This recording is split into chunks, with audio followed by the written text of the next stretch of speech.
Welcome to another edition of the Business and Personal Podcast, where we bring you closer to the people you do business with. And we're thrilled today in Mental Health Awareness Month to be joined by Jenny Alzate. She is the co-founder and director of the Enlightenment Counseling Center, based out of Central Connecticut area, more specifically in Hartford area, helping folks around there. And she has a very unique approach that I think you all will be very interested in. So first of all, Jenny, I know you've been traveling a lot lately and you're busy and whatnot, but really appreciate you taking the time to chat with us.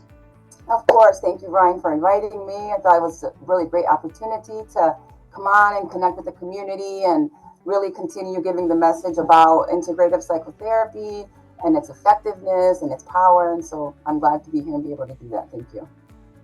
This is the Business and Personal Podcast. So first of all, give people a little bit of idea about you and your background and what eventually led you to Enlightenment. Sure.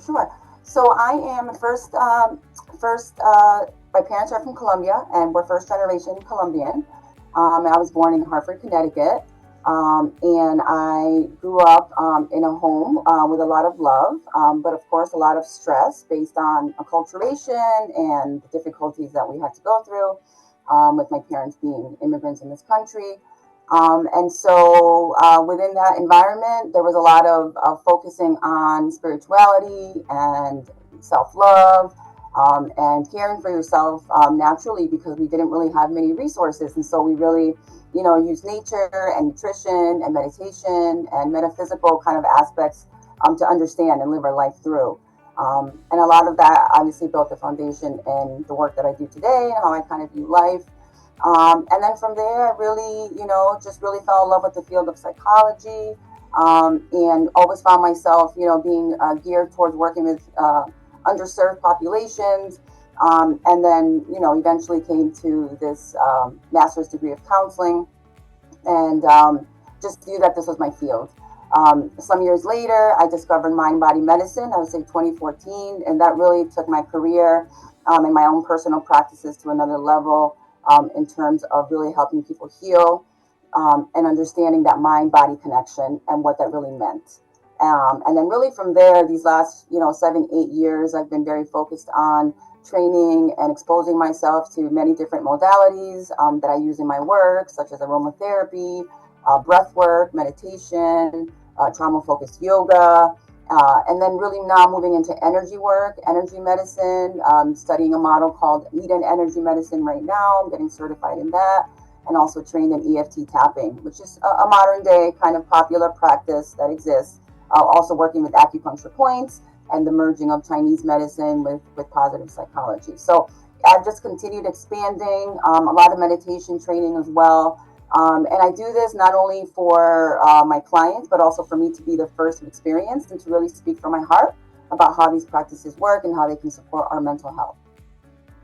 So for those of you that stumbled across this podcast, you can see why I got Jenny on here. She's very multifaceted and has a very unique approach, and we're going to get into that even a little bit more as we get into the podcast. But, Jenny, mental health is something that should be looked at every single day, not just 1 month out of the year, but it is good to have an awareness month like May to kind of just as a checkpoint to see where we're at in society with mental health in general. So just a general overview from what you're seeing, since you work with people every day.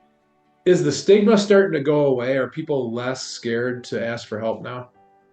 Without a doubt, I would say that there is such a new opening and understanding to the importance of the mental health. We've had such a focal point on physical health and really have seen the mind and the body separate. And now we're really understanding through research and through, knowledge that the mind and the body are one. And so there is, much more focus on, when working with physical disease, what's going on with the emotional aspect, what's going on with the mind aspect. So it's just really become part of the treatment plan, the treatment focus. And I think that, there's just such a movement within celebrities and within people in power, really, attacking those stigmas and sharing their stories and really giving people permission to do the same.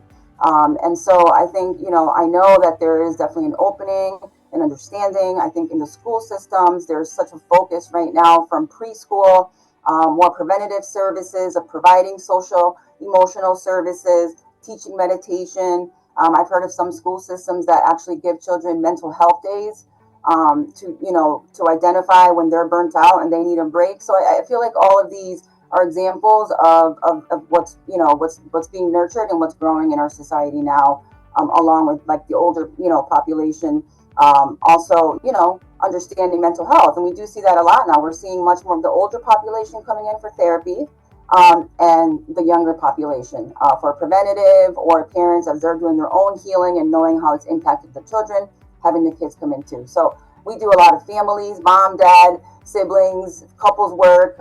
So it's just definitely something that's very prevalent right now. Yeah, the kids went through so much in COVID. I remember my kids were so excited. Oh my gosh, I just have to roll out of bed and go to school. This is so easy. And then it doesn't take long, and that gets really old, and they get lonely, and it ends up having a negative impact. We're learning a lot now as we're 3, 4 years out of COVID, and now reflecting back on the good and the bad about it. The negative was, I think it did affect people's mental health. It made more people depressed, but is maybe a positive side to that maybe it forced some people to get help and start to realize, hey, this isn't so bad, that I'm normal, that I'm seeking help now. Exactly. Exactly. Yeah, I agree. I mean, there's definitely been, I would call it an awakening energy for a lot of people. They were forced, to really stay still and feel themselves and look at themselves and their life and take inventory. And a lot of people, realize, hey, I am not well, and this might be the opportunity to do the work. And I think mental health was a big was very much pushed during this time as well, paying attention to it, and helping people stay focused on that, because we knew that was going to be affected, of course, by the COVID situation and that whole time. So yeah, I definitely think it was a pivotal time for a lot of people to look and address themselves and find the right resources. I kind of feel like the battle against mental health is similar to weight loss. Like, it's a battle that never ends. It's a constant battle that we're always fighting, and everybody has a different approach to it. Weight loss, there's a million different things. Sometimes there's drugs or weight loss drugs or whatever that people use. Now, with the mental health side, sometimes it's medications that people use. You have the holistic approach, which I think is extremely interesting. You've already touched on the acupuncture, the mind and the body, and getting everything in harmony. Give people a general, we could go on a 2 hour podcast, probably really taking a deep dive into that, but just in a general sense, give people a feel for how the holistic approach works. Yeah. So, first is understanding that we are holistic ourselves, that, we have our mind, we have our body, we have our emotional body, we have our energetic body, we have our spiritual body. So it begins with understanding that aspect of the human. And then from there, with all of my trainings and all of my understandings, I can understand how depression affects the energetic body, the physical body, and the mental body, and the emotional body. Traditional psychotherapy would primarily focus on cognitions, on behavioral work, on maybe just kind of present day problems. And what I personally do is I go very deep. I call them to the core wounds, of where it all began. And most of the times, it's inner child work. So when I'm working with the inner child, I'm using many different modalities to reach, to access, and to heal that. So understanding whether it's through imagery, whether it's through meditation, whether it's through doing nutritional work to kind of help balance the stomach and the body because of this trauma. So it just allows me to see the human in this context. And then with my own trainings, I bring in what I can train and what I'm trained in, but then I also collaborate with a lot of practitioners. So whether it's an acupuncturist, whether it's biofeedback therapist, whether it's nutritional support from a naturopathic, practitioner, whether it's Reiki to work on the energy centers in your chakras.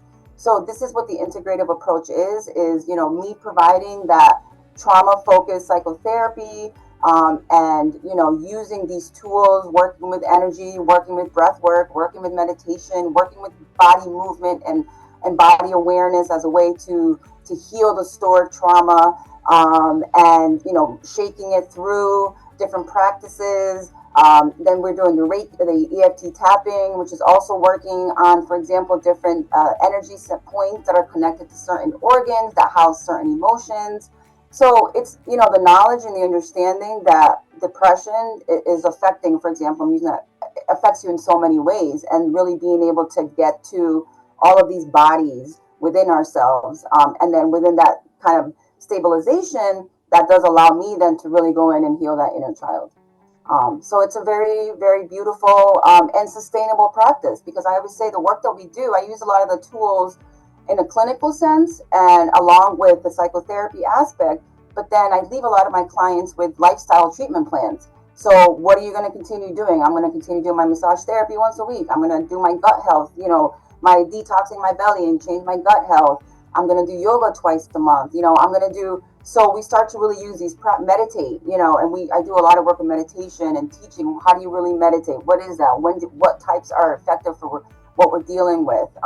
Breath work, very powerful. So it becomes also, sustainable tool that, they take in their toolbox to live their lives and be well. Pretty amazing stuff. I feel more relaxed just listening to you talk about it there. Yeah. That's awesome stuff. And it really is. There's got to be at least something in there that would work for everybody, I would think. For sure. And that's the point. I always feel, I say sometimes laughing, it's almost a disservice when we don't have this perspective, because the client is missing out. There is so much that can be provided, explained, and that we can empower our clients to be well and take their own health into their own hands. But when you don't have that, understanding, and, sadly, working a lot with allopathic medicine, Western medicine is definitely a part of holistic medicine.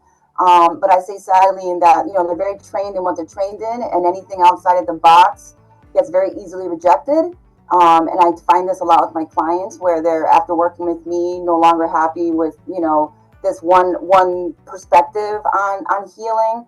And so, I feel like I am, able to bring much more, like I said, an expansive toolbox, an array of services.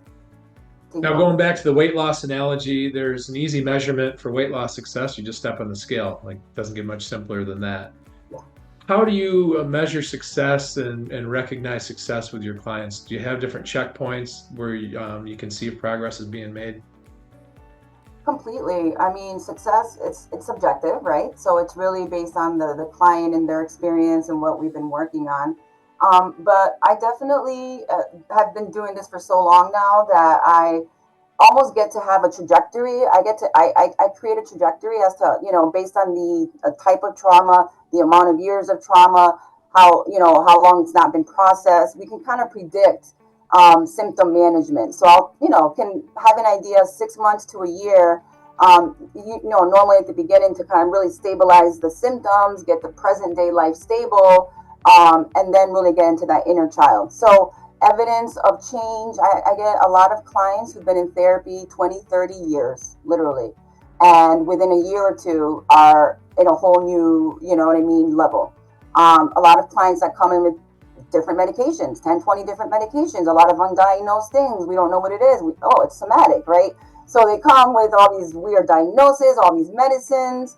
They don't understand what they're taking. Then we understand, this is energetic. This is somatic. This is trauma. We do that work. And so, off 80% of those medications.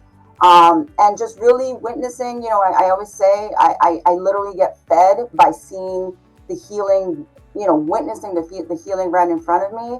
I work with hundreds of people. I want to say thousands at this point. I've done a lot of work with humans, and they are 95 to 98% would report feeling much better, feeling more empowered, maybe still dealing with anxiety, but it's very different when you accept what you have, when you understand your condition, and you are fully committed because you love yourself to take care of yourself, and you know how to take care of yourself. That is success. It's not always going to be everything is gone and you're just, happy and perfect all the time. So it's subjective depending on the person I'm working with, but it happens. I always tell people, you can heal, you can heal, you can heal, you can heal. Well, another thing that you say that I like is let's rewrite your story. Just thinking of it in that mindset, and your story is not complete no matter how old you are. What are some, like, the older people that you work with, just to let people that are listening know, hey, you're never too old to seek help? Well, I mean, in terms of the point you just made about rewriting your story, that's definitely a goal of therapy, is to be able to, from a grounded, healed place, look back in your life and rewrite it for what it really was. now that you understand, how you were affected by this trauma, why, where and why your power was taken away. And so it's almost like you become a whole new person and you have a very different perspective on the life that you've lived. You understand why you've done what you've done. So that's, the intention of that aspect of rewriting your story. Speaking of, older clients coming in, I think that there is just so much more because of this holistic practice. I also feel that it invites more people in. Oh, I can meditate and be okay. I can do qigong and that can help me with my stress. Oh, I can do some massage therapy and that can help me with my, anxiety. So as the information goes out, it's accessible, and I just feel like people are more open to it because they're natural practices as well. And there's a lot of research that's showing that meditation, without a doubt, is helping with concentration, with relaxation, with healing of the body. So there is just such an opening right now in our society, for sure. Well, anybody that's still listening to this podcast, Jenny is clearly interested in working with you and seeking help with you, and hopefully we've helped them connect through this podcast and then further connect with counseling going forward. So what is the best way for someone to reach out to you and get started? Well, we do have a referral line, and that number is 860-729-3284. We respond within 24 hours, so if there's any questions or if you'd like to make a referral, you're welcome to call us there. We also have our website, enlightenmentcenterct.com, where you can contact us. We get a lot of referrals and questions through that website as well. And then we have our Facebook page as well, which is another way of connecting, which is Enlightenment Counseling Center. And so anybody listening to the audio version, you can go to the YouTube version. All this information is on the screen. Brand new website that Jenny just had built here. So has all kinds of great information for you to learn even a little bit more before you call her. But the goal here was for you to get to know Jenny a little bit. It's tough to make that call. So I think it's important you get to know that person that you're going to be calling. So now you already have a good feel for Jenny before you even have a conversation with her. Exactly. But we also speak Spanish. I meant to mention that we have bilingual clinicians as well, and the referral line is also handled by a bilingual person. So feel free to call. If Spanish is your first language as well, we'll help you out. We'll connect you. And the thing about our center too is that we have 13 clinicians on our team, and it's a very eclectic team. And we're really here, we're all specializing in different things. So we try to do our best to match the perfect patient with the perfect therapist. We take that really seriously. And so, that's why we do have this nice eclectic team. So just know that, we're going to personalize it as much as we can to get you to meet your goals and to be well. Fantastic. Well, hopefully this podcast, whether it's English speaking, Spanish speaking people, whatever language they speak, hopefully this helps you connect with more people you can help keep doing the great things you're doing. Thank you so much. Yes, I hope so. Yes, and please reach out. We're here.